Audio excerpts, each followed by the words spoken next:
உயிரோட இருக்கன்னா அதில் சேர்த்து வைக்க நான் என்ன பாடுபடுவேன். என் உயிரை கொடுத்தாவது என் பிள்ளைங்க ரெண்டையும் நான் சேர்த்து வைப்பேன்டா. உன்னால முடிஞ்சதை பாருடா. ஏமா அங்க போய் கத்திக்கிட்டு இருக்கீங்க? எனக்கு பயமா இருக்கு. அதெல்லாம் ஒண்ணும் இல்ல, வண்டி எடுப்பலாம்.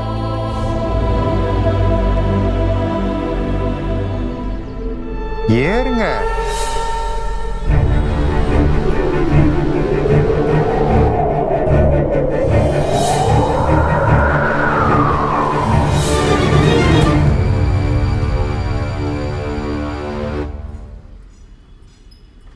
இவ்ளோ லேட்டா வரீங்க? சீக்கிரமா வரேன்னு சொன்னீங்க.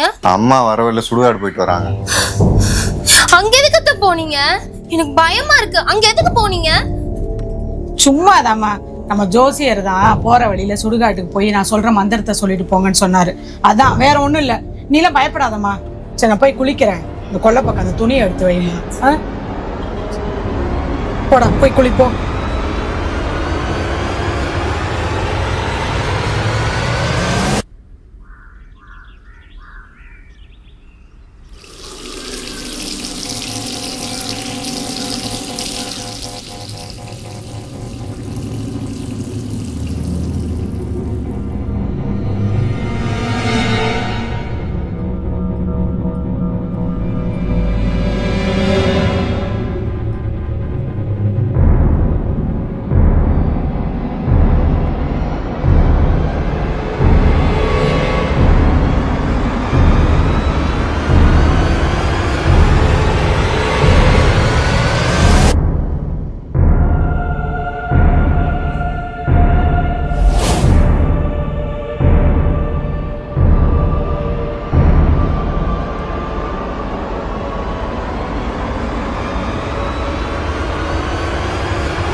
என்னங்க ஆச்சு? ஏன் இப்படி கத்துறீங்க?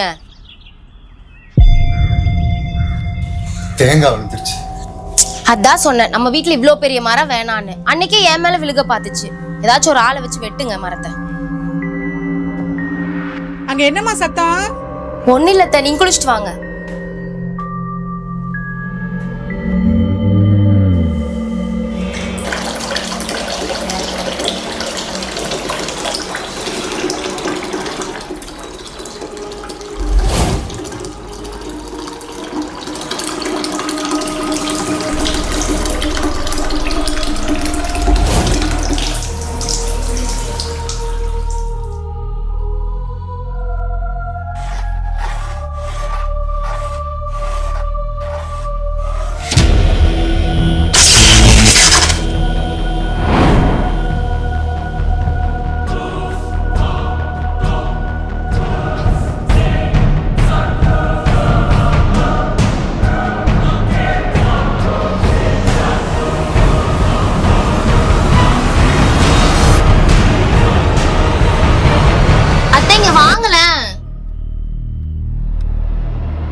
தப்பிச்சிட்டீங்களா?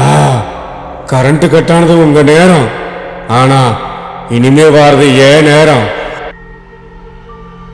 இனிமே இந்த வீட்டுக்குள்ள நுழையிற ஒவ்வொரு காத்தும் உங்களுக்கு எமனா மாறும்.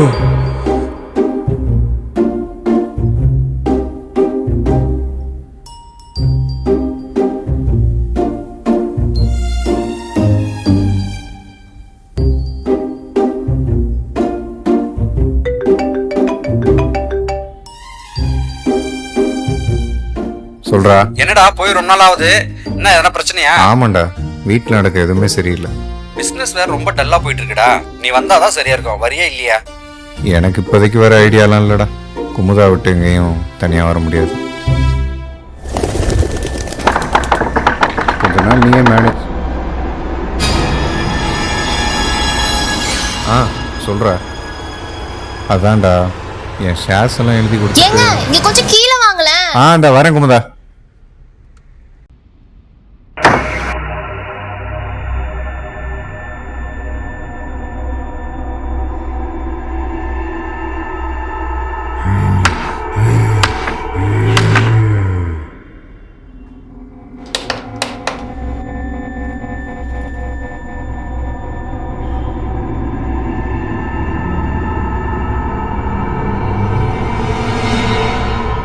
அம்மாடி லைட் எங்கம்மா காணா?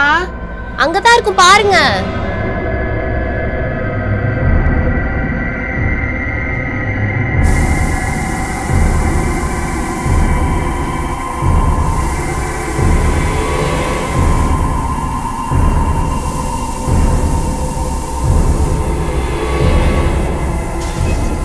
இது எரியவே மாட்டேங்குது.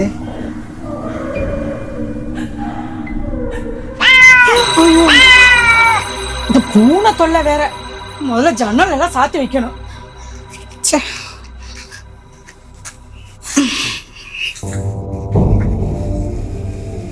ச்சே, என்ன பத்தி தொலைய மாட்டேங்குது.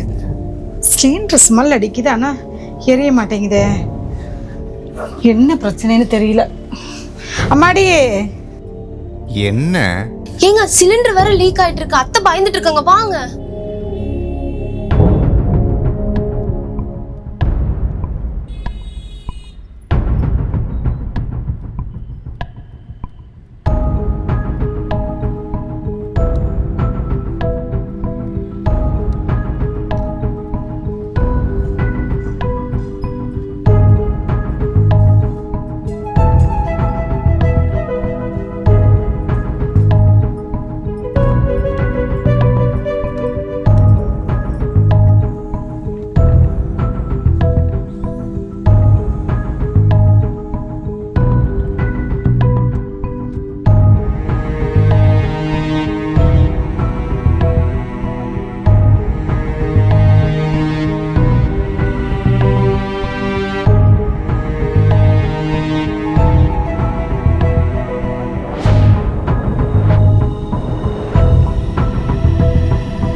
அது கேஸ் வாங்கின பைப்பில் மக்கி லீக் ஆயிடுச்சு. ஒன்றும் பிரச்சனை இல்லை, டேப் போட்டு ஒட்டிட்டேன். அப்புறமா புதுசு வாங்கி மாற்றிக்கலாம். நீங்கள் எதுவும் பயப்படாதீங்களா?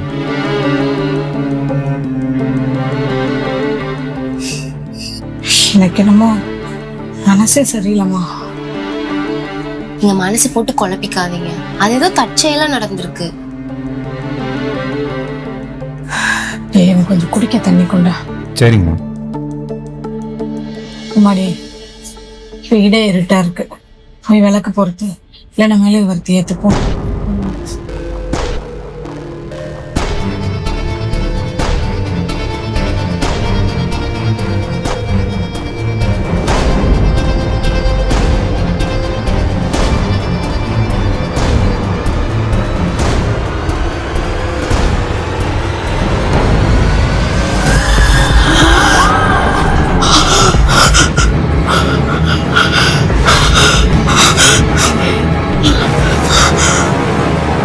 என்னாச்சுமா?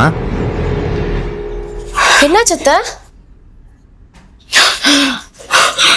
ஒன்றும் இல்லை, இருட்டு இல்லை, மேலே விழுந்த மாதிரி.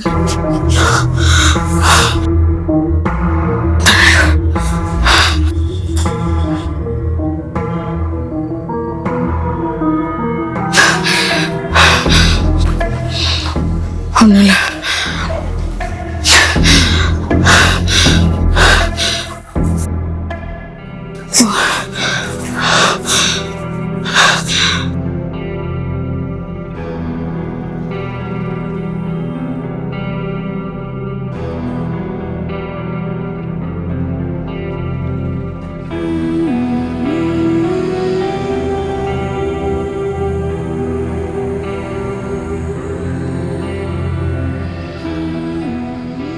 அண்ணி, அண்ணி,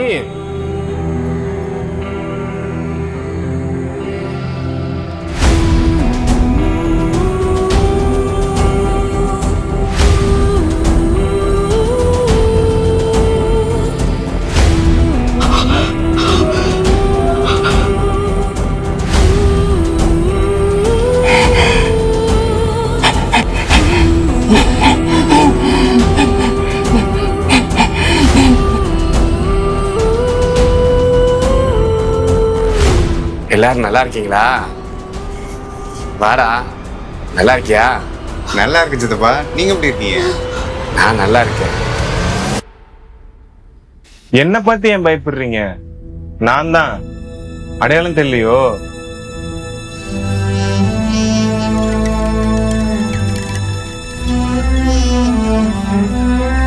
வாங்க உட்காருங்க.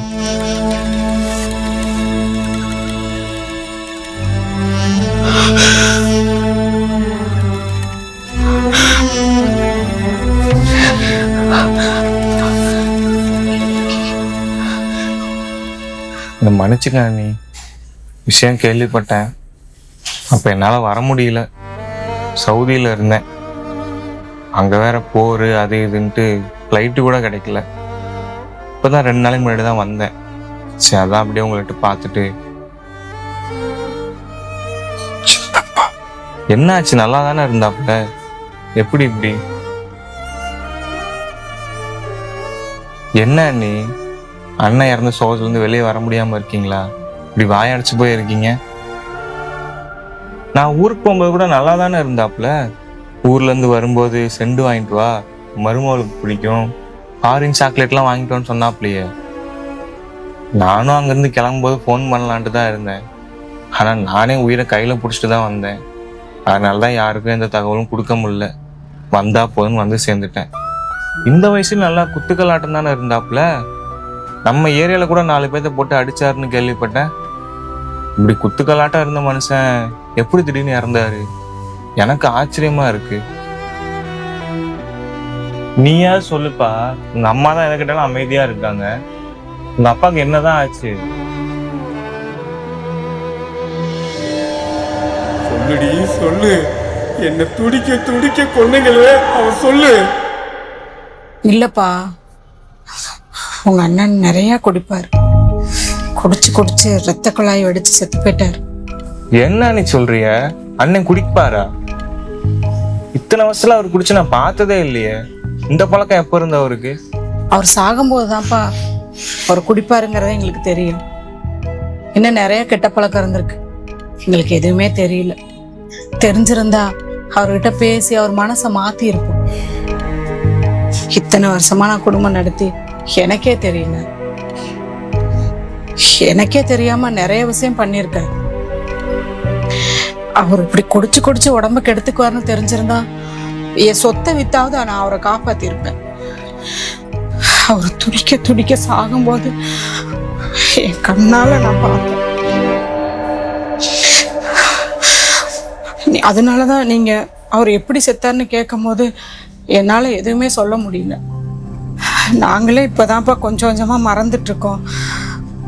நீங்க துக்க விசாரிக்காங்க பேர்ல திரும்ப அதை ஞாபகப்படுத்தாதப்பா. அம்மாடி, தம்பிக்கு போய் கொஞ்சம் குடிக்க தண்ணி கொண்டாமா. மன்னிச்சிருங்க அண்ணி. நீங்க அண்ணன் மேல இவ்வளவு அன்பா இருப்பீங்க, அவர் இறந்தது உங்களுக்கு இவ்வளவு கஷ்டம் கொடுக்குன்னு தெரியாம போச்சு. நான் ஏதோ ஒரு ஆர்வத்துல கேட்டுட்டேன். சரிடா, நீ தான் வெளியூர்ல இருந்த, இப்ப இங்க வந்துட்ட. அங்க எப்படி வேலையெல்லாம் ஒழுங்கா போகுமா? சித்தப்பா, வேலையெல்லாம் நல்லா தான் போயிட்டு இருக்கு. அதெல்லாம் ஒன்றும் பிரச்சனை இல்லை. பார்ட்னர்ஷிப் தானே. நான் இல்லைனாலும் என் ஃப்ரெண்டு நல்லா பார்த்துக்குவாங்க, பிரச்சனை இல்லை. சீக்கிரமாகவே அங்கே இருக்க பிஸ்னஸை இங்கே மாற்றி செட் பண்ணிடலான்னு பார்த்துட்ருக்கேன். அப்பாவும் இல்லை, அம்மாவையும் குமுதாவையும் தனியாக விட்டு போக கஷ்டமாக இருக்குது. அதான் சித்தப்பா, அதுக்கான வேலையெல்லாம் போயிட்டுருக்கு, ஏற்பாடு பண்ணிகிட்ருக்கு. சரிடா, நல்ல விஷயம்தான். சரி, உங்களுக்கு கல்யாணம் ஆகி 1 வருஷம் ஆச்சுல்ல? இன்னும் எதுவும் நல்ல செய்தி எதுவும் சொல்லலை? ஏதாவது பிளான் பண்ணியிருக்கீங்களா, இல்லை வேற எதுவும் பிரச்சனையா? ஏதாவது பிரச்சனையா இருந்தால் சொல்லுங்க. எனக்கு தெரிஞ்ச சித்த டாக்டர் தீபன் ஒருத்தர் இருக்காரு, நல்ல கைரேசனே ஆளுப்பா. நம்ம தூர சொந்தக்கார பையன் கூட கல்யாணம் ஆகி 4-5 வருஷம் குழந்தை இல்லாமல் இருந்தான். அவர்கிட்ட போய் கொஞ்ச நாள் மருந்து மாத்திரை எடுத்தான். 2வது குழந்தைக்கே பிளான் பண்ணிட்டாங்க. நான் வேணா அவர்கிட்ட கூப்பிட்டு போட்டுமா? இல்லப்பா, அவரு தான் இவங்க 2 பேத்துக்கு தோசை இருக்குன்னு சொல்லி பிரிச்சு வச்சிருந்தாரு. அவர் சாகும்போதே அவரோடய அந்த தோசமெல்லாம் போயிருச்சு. நானும் இவங்க 2 பேத்துக்கு சாந்தி முகூர்த்தம் நடத்துறதுக்கு தான் ஏற்பாடு செஞ்சுட்டு இருக்கேன். எங்க குடும்ப ஜோசியர்கிட்ட போய் கூட சொல்லியிருக்கேன். ஒரு நல்ல நாள் பார்த்து சொல்லுங்கன்னு. அவரும் நான் பார்த்துட்டு சொல்கிறேம்மா அப்படின்னு இருக்காரு. நடக்காதுடி. எப்படி நடத்துறேன்னு நானும் பார்க்கத்தான் போறேன். என்ன நீ இந்த காலத்துல போயிட்டு ஜோசியம் சாதகம் சடங்கு சம்பிரதாயன்ட்டு? ஏண்டா நீ படிச்சவன் தானே, உனக்கு அறிவு இல்ல? இதெல்லாம் நம்பிக்கிட்டு இருக்க? மூட நம்பிக்கைன்னு சொல்லாதப்பா, இதெல்லாம் நம்பிக்கை, உண்மை. இதெல்லாம் யாராலையும் மாற்ற முடியாது. உங்களுக்கெல்லாம் சொன்னாலும் புரியாது. நல்லதுன்னு ஒன்று இருந்தால் கெட்டதுன்னு ஒன்று இருக்கும். சாமின்னு இருந்தால் சாத்தான்னு இருக்கும். அது மாதிரி தான் நல்ல நேரம் கெட்ட நேரம்லாம். இதெல்லாம் எனக்கு ரொம்ப நம்பிக்கை இருக்குப்பா. நீங்களாம் இந்த காலத்து பிள்ளைங்க, நல்லா படித்த பிள்ளை, நீங்களாம் நம்ப மாட்டீங்க. நான் அந்த காலத்து ஆள். இதெல்லாம் நம்பியே நான் வந்துட்டேன். என்னால் மாற்றவும் முடியாது. நீங்கள் நம்புறது நம்பாதது உங்கள் இஷ்டம். நான் எதுவும் சொல்ல முடியாது. சரி, நான் அம்மா கிட்ட சொல்றேன், நீ பார்த்துக்கோங்க. சரிடா, பார்த்துக்கோ, நான் வரேன்.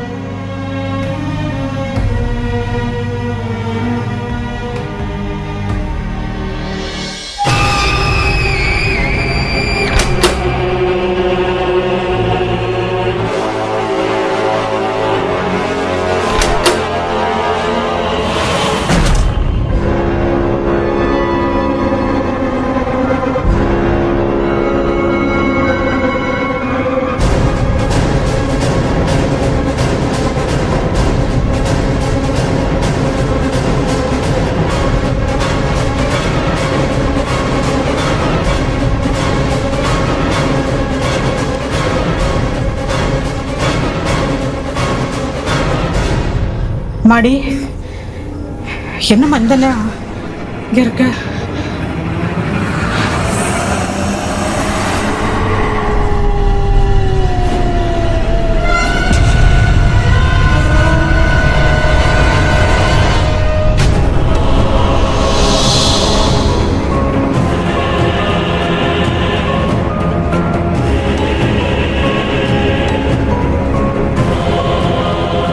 கையில் என்னம்மா கத்தி? பசிக்குது வள்ளி. 30 நாளா மண்ணுக்குள்ள பசியோட கிடந்தேன். என் மருமக கையால விருந்தே கிடைச்சிருச்சு.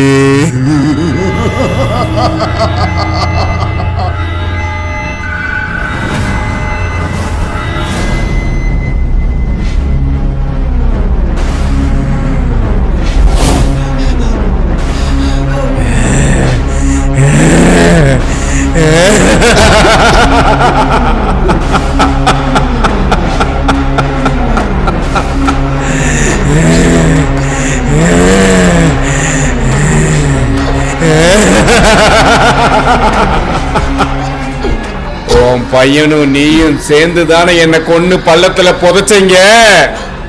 இப்ப பாத்தியா அதே மண்ணுல இருந்து எப்படி வந்து நிக்கிறேன்னு?